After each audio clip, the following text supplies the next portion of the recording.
All right. So here we have the South Flanagan Street railroad crossing here in Winchester, Kentucky. Here are the first signal. It has a clamp style base.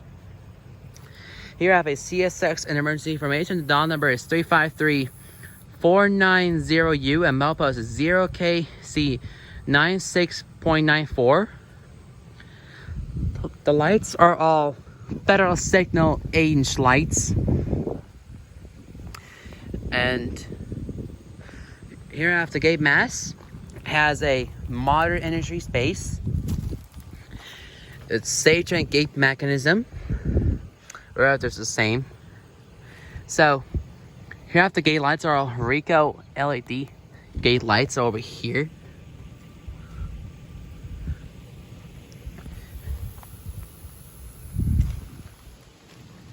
So this one has this bell's got replaced to NGE bell.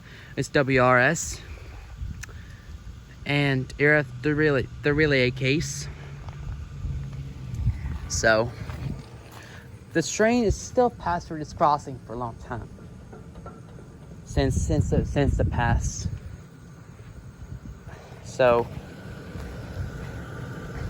nothing too special here. So yeah. So here we have the Flanagan Street railroad crossing in Winchester, Kentucky. Over and out.